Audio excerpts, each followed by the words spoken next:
Boa noite, mais uma aula de administração de marketing. Agora a nossa aula 7. Vamos começar a falar de produtos, né? O nosso marketing baseado nos 4 P's. Então nós discutimos aí os fundamentos até agora e daqui para frente nós vamos entrar na discussão mais focada em cada um dos P's. Vamos começar com produtos, discutindo aí classificação de produtos, depois passando por serviços, para depois irmos para os demais P's. Então, vamos começar? Vamos lá? Então, já vimos que produto é um nome genérico e que classifica tudo aquilo que uma empresa coloca à disposição do mercado. É um produto que se divide em duas grandes categorias: bens e serviços. Está cada vez mais difícil a gente separar bem de serviço em produtos distintos. Normalmente hoje os produtos têm as duas, né, essas duas componentes, uma mais clara, outra menos clara, mas nós temos essas duas componentes. Mas, né, vocês inclusive têm aí uma questão para resolver no trabalho de vocês com relação à vacina, né, que eu coloquei na pergunta. É bem? É serviço? São os dois? Então eu espero que a aula de hoje ajude vocês a completar essa questão, que acredito vocês já tenham feito, e à medida que a gente for avançando, vocês vão melhorando as respostas. Não é isso mesmo, combinado? Então vamos lá. Diferenças entre bens e serviços. Primeiro, bem é tangível, né? Então fisicamente ele existe, você pega o bem, né? Você manuseia o bem. O serviço é intangível, né? Então vamos pegar um exemplo de, por exemplo, o telefone, né, o aparelho. É um bem, ele é tangível. Mas a gente usa o telefone para ligações telefônicas, por exemplo, para navegar pela internet.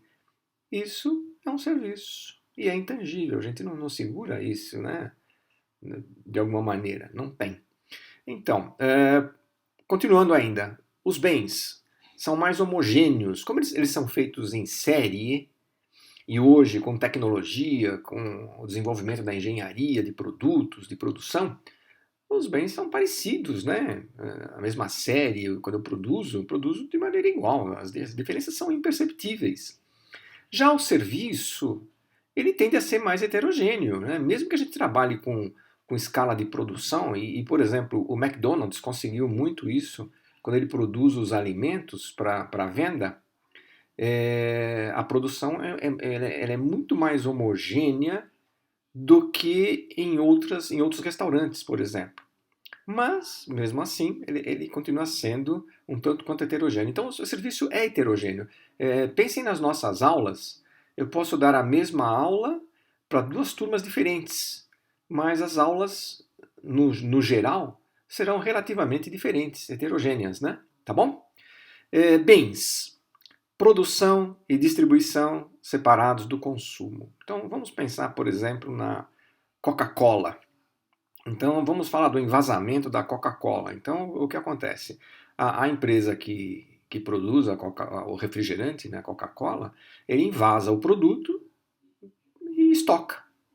Aí, um dia, manda por exemplo, para a padaria. Certo? Isso chama-se distribuição. Tá bom. E fica lá na padaria. Um dia eu passo lá, estou com sede, e compro a Coca-Cola. E tomo a Coca-Cola. Então vejo produção e distribuição separados do consumo. No caso dos serviços, produção, distribuição e consumo são simultâneos. Né? Vamos de novo falar do McDonald's, do sanduíche, por exemplo. Então, ele produz ali, ele entrega ali para você, que é a distribuição, e você come o sanduíche ali. Você pode até levar para casa, para comer em casa, né? E aí seria separado, mas a produção e a distribuição estão juntas. Então, nos serviços, produção, distribuição e consumo são muito mais próximos, vamos chamar de simultâneos. No caso de bens, nem tanto. Bem é uma coisa, serviço é uma atividade ou um processo. A gente está usando também agora a palavra design. A gente utilizava design só para bens, né? Hoje a gente está utilizando design também para serviços, então design de processo. Bens podem ser mantidos em estoque, serviços não dá para estocar. Pensem, por exemplo, na energia elétrica, né? Não dá para a gente produzir, estocar energia elétrica. Ela é produzida, vem para casa da gente e a gente usa ou não, ela desaparece ali, tá bom?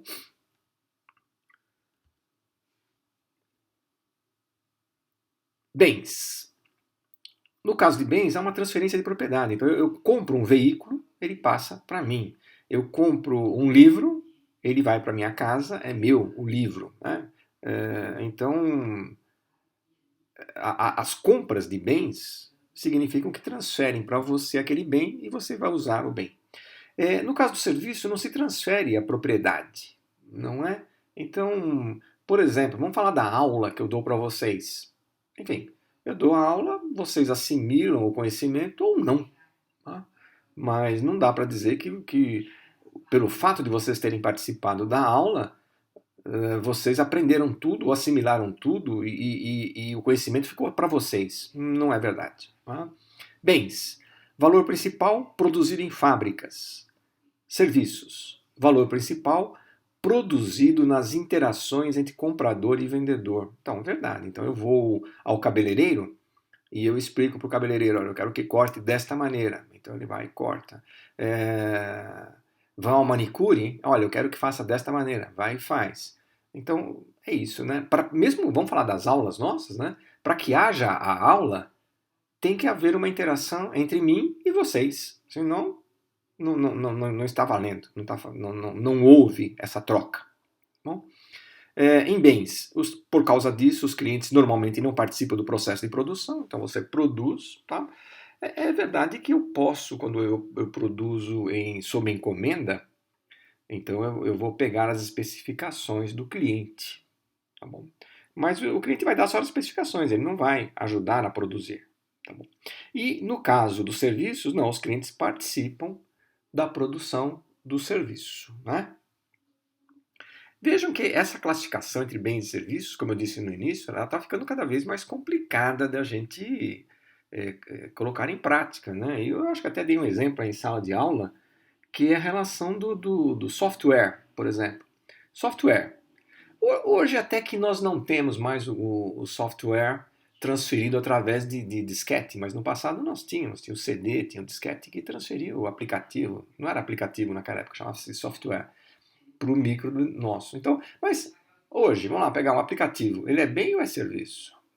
Ah, ele é serviço. Sim, mas ele é serviço, mas existe a propriedade, não existe? Você não compra o aplicativo, por exemplo, fica com você. Enfim, o que eu quero dizer é que assim, essa classificação ela é boa, mas a gente precisa, na medida que a gente está avançando aí na mudança do conceito de produto, a gente precisa ir atualizando essa classificação. Mas por enquanto usem ela para separar bens de serviços. Né? Eu encontrei no livro do Philip Kotler uma descrição interessante sobre tangibilidade de produtos. Ele diz o seguinte, ele diz que mesmo os serviços têm ali... desculpe. Ele diz que mesmo os bens têm ali embutido serviço, né, dentro do bem. Quando você compra um bem, para ele ser produzido, tal, tem um certo grau de serviço ali dentro do bem. Tá bom? Então ele tem uma escala aqui onde ele coloca a parte tangível, vocês têm aqui na esquerda, e a parte intangível dos produtos. Né?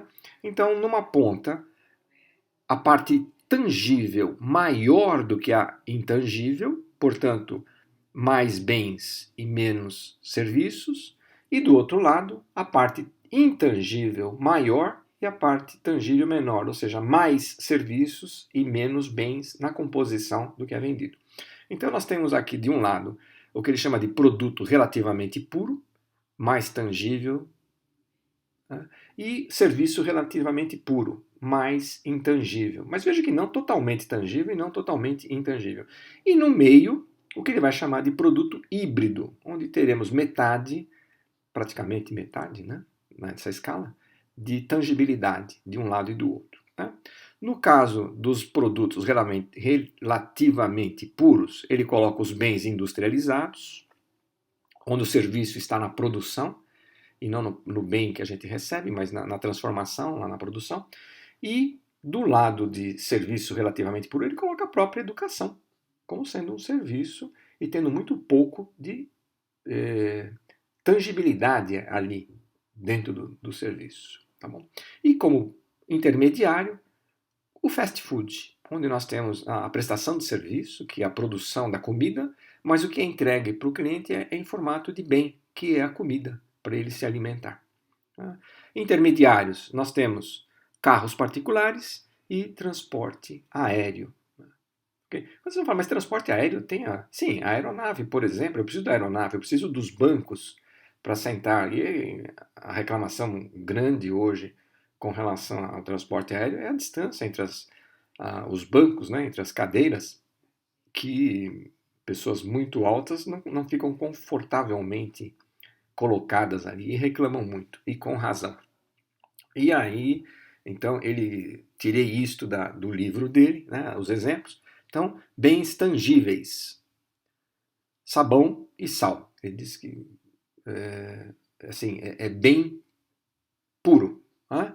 Na ponta, lá embaixo, serviço, psicoterapia, massagem. E dentro da escala, bem tangível acompanhado de serviço, automóvel, microcomputador, híbrido, restaurante, como o exemplo lá do fast food, e serviço principal acompanhado de bens e serviços secundários, as próprias viagens aéreas. Então, visto isto, a gente vai começar a aprender a separar bens de serviços para a nossa interpretação, para as nossas ferramentas de marketing. O cliente em si, ele vai comprar aquilo que ele achar conveniente, seja bem ou seja serviço. Mas, veja o que nós aprendemos lá no início, a questão de comportamento do consumidor, a gente vai ver que na compra de serviços, no que tange a qualidade, e aí nós vimos também o modelo de Five Gaps, para a gente medir qualidade dentro da empresa, do que a gente vai vender. Então, na questão de serviços, o comportamento do cliente é diferente com relação à percepção de qualidade, com relação às decisões, à fidelização, do que é na compra de bens. Então é importante para a gente saber separar, dentro de um produto, o quanto ele tem de serviço e o quanto ele tem de bem, porque isso vai mudar as ferramentas de marketing, o uso das ferramentas de marketing que a gente vai ter. Por enquanto, eu só estou fazendo essa afirmação para vocês. Até no transcorrer do curso a gente vai discutir mais isso. Mas com as perguntas que eu estou fazendo para vocês no trabalho, vocês já vão começar a serem direcionados para essas respostas, para essas diferenças. Tá bom? Ok.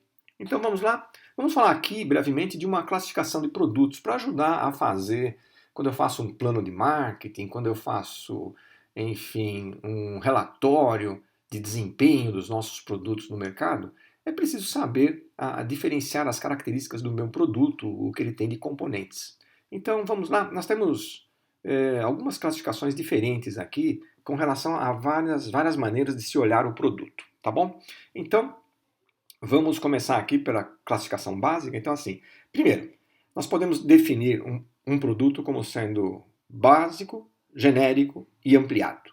Né? Então, o que é o produto básico? É a descrição daquilo que nós estamos vendendo. Então, por exemplo, se eu vendo um sofá, qual é o produto básico? Então o produto básico é um sofá feito com uma estrutura de madeira, maciça ou não, onde eu tenho o forro com espuma de tal densidade, onde eu tenho a capa costurada ou não, enfim, de produto tal, de couro ou de napa. Então, isso é a descrição do produto básico, são as características dele. Tá bom? Agora, produto genérico é qual é a utilidade disso para o cliente. Então, qual é a utilidade de um sofá para o cliente? Bom, pode ser estética. Ele está comprando aquele sofá porque combina com a decoração da casa dele. Dá um ar mais austero, ou dá um ar mais sofisticado, ou dá uma aparência mais esportiva, ou despojada, né? Ok. Né? Mas Eu posso estar comprando aquele sofá porque ele é confortável. Então eu estou comprando conforto. Eu estou comprando beleza. O que eu estou comprando? O que é importante naquilo para o cliente comprar? Nós vamos chamar isso de produto genérico. E a gente já viu que isso é o importante em marketing. Qual é a utilidade do meu produto para o cliente? Na questão do produto básico, a gente está discutindo muito mais engenharia de produto, engenharia, né, de formatação, de design, para o cliente ver o que ele está comprando, se é aquilo ou não. Mas no genérico, é o uso do produto. Para que aquele produto serve? Né? E vejam que isso vai ajudar a definir preço, isso vai ajudar a definir segmentação do mercado, etc, etc, etc. Tá bom.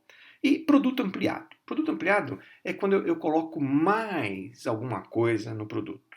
Né? Então, vamos lá, eu vou vender geleia, tá bom? Tá. Então eu coloco a geleia numa embalagem e está vendida a geleia, né? Então, qual seria o produto básico? Ah, é uma geleia feita com laranja, mais açúcar, mais isso, aquilo, tal, condimento, tal, isso é o produto básico, tá? Qual é o produto genérico? Alimentação. Eu estou vendendo a geleia para alimentar, tem açúcar, né? Isso traz energia, etc. Tá bom, ok. Agora, o produto ampliado. Na hora de fabricar a geleia e entregar, eu coloco num potinho de vidro. E esse potinho de vidro, depois de usada a geleia, a pessoa lava e vira um copinho para tomar refrigerante, para tomar, enfim, sei lá, né? Tomar uma cachaça. Enfim, tá lá, é um potinho, serve. Ou serve para armazenar, ele tem uma tampa que é rosqueada, então ali eu vou guardar condimento, eu vou guardar alguma coisa. Então isso chama-se produto ampliado, aquilo que eu estou colocando a mais. Né? Vejam que no momento em que todo mundo começa a fabricar geleia em potes de vidro que tem utilidade, ele deixou de ser produto ampliado e passou a ser produto básico. Então ele só é ampliado quando eu faço, os outros não fazem e ele não se torna característica do produto. No momento em que ele se torna característica obrigatória do produto, ele passa a ser componente do produto básico e deixa de ser o produto ampliado.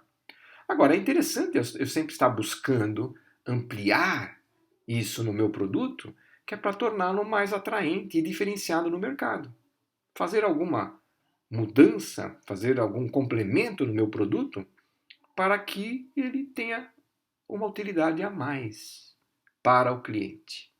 Então, esse é um tipo de classificação: básico, genérico e ampliado. Vamos para o segundo? Então, segundo, classificação quanto à tangibilidade e ao consumo. Também aqui nós temos três características, né? Bens duráveis, não duráveis e serviços. Tá bom. O que é um bem durável? Aquele que sobrevive a muitos usos. Então, um automóvel é um bem durável. Né? Digamos que o celular deveria ser um bem durável, mas à medida em que os fabricantes alteram o seu design e colocam ali características ou uso, né? Eles fazem o produto ampliado, eles ampliam, e isso se torna padrão, a gente acaba considerando que o celular ele está deixando de ser um bem durável para ser um bem não durável. Né? Mas ainda está em uma fase intermediária. Mas podemos colocar como bens não duráveis aqueles bens que a gente consome rapidamente. Então, pasta de dente, cotonete, sabonete, shampoo. Né? Então, tá aí. Né? E por último, se ele não é um bem, ele é um serviço. Né? Atividades ou satisfações que são colocadas à venda. Então, vejam, se for bem, é durável ou não durável. E se não for bem, é serviço. Né? Isso quanto à tangibilidade, que a gente já discutiu no início dessa aula. Tangibilidade. Vamos a uma outra classificação quanto aos hábitos de compra. Então, bens de conveniência, bens de compra comparada e especialidade. Então, o que é um bem de conveniência? Tem as lojas de conveniência, não tem? O que são? O que é uma loja de conveniência? Onde você compra aquilo que você precisa naquele momento para usar. Então, isso é um bem de conveniência. As compras são frequentes, não há muito esforço de comparação, você compra porque precisa dele, tá? E você, enfim, tem, você compra, não tem, você compra um parecido, compra um que está ali no momento, e se não tiver, você fica sem ou vai buscar em outro lugar ali rapidamente, né? Então, vamos dizer que a fidelização de um bem de conveniência é um pouquinho complicada, né? Se você tiver a distribuição, tudo bem. Se não tiver, o cliente pode rapidamente mudar de opinião. Bom, compra comparada.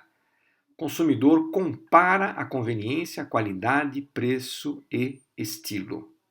Ah, então ele demora um pouco mais para comprar, ele é mais exigente, ele vai pesquisar, ele vai comparar produtos, ele vai ver qual que é mais adequado dentro de preços.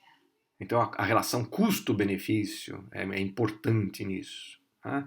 E vai ver se o design, se a aparência, enfim, todo o componente, ou todos os componentes se estão no agrado dele. Tá? E especialidade. Bens com características únicas que exigem esforço especial de aquisição. Então, lógico, esses bens custam mais caros. Então, dentro de uma escala de valores, o bem de conveniência é mais barato, o bem de compra comparada, os preços são um pouquinho mais, digamos, salgados, né? E o especialidade nem se compara. Os preços são bem maiores porque é aquilo que o cliente quer. Então, ele vai pagar por aquilo, por aquela diferenciação, né, por aquela especialidade, ele vai pagar caro por isso para ter o bem. Na próxima aula, nós vamos falar sobre serviços e vamos também ver classificações mais complexas do que essas que nós vimos aqui, gerais para bens, tá bom? Então, vamos passar para a nossa quarta questão do trabalho de vocês. Então, vamos lá, só para recapitular. Eu sugeri para vocês que vocês colocassem vacinas como demanda negativa e a partir daí vocês têm as questões que vocês estão colocando. Para mostrar que essa análise de marketing ela precisa ser sempre o mais pontual possível, quando eu coloquei como demanda negativa, eu coloquei como o geral, o que está acontecendo com as vacinas. Mas vamos pensar agora uma vacina específica. No modelo de tarefas de marketing, então nós temos as 8 demandas, né? Demanda negativa, inexistente, latente, declinante, regular, plena, excessiva e indesejada. E a partir daí nós temos as tarefas que são sugeridas. Vocês já viram isso em outra aula. Ótimo. A questão 4 é a seguinte: estamos todos esperando uma vacina para a Covid-19, né? Ou o vírus, né? O coronavírus, tá bom? Ótimo. Então, a pergunta é: no caso de uma futura vacina para a Covid-19, qual seria a demanda hoje das pessoas para essa vacina? Escolham, sejam coerentes, uma dessas 8. E qual a tarefa de marketing resultante para essa sua escolha? Explique isso. Tá? Então, de cara, não vai ser a demanda negativa, porque a demanda negativa é para as outras vacinas e é um movimento que não só no Brasil, como também aconteceu nos Estados Unidos, mas aqui no Brasil teve características próprias das vacinas. Por isso que nós colocamos como demanda negativa. No caso do coronavírus, a demanda é outra. Qual delas? Qual é a tarefa derivada disso? E explique isso direitinho na questão 4. E com isso vocês vão aprender a usar melhor esse modelo e ser o mais possível detalhistas nessa análise de vocês. Tá bom? Boa noite e até a próxima semana, onde falaremos de serviços. Até lá!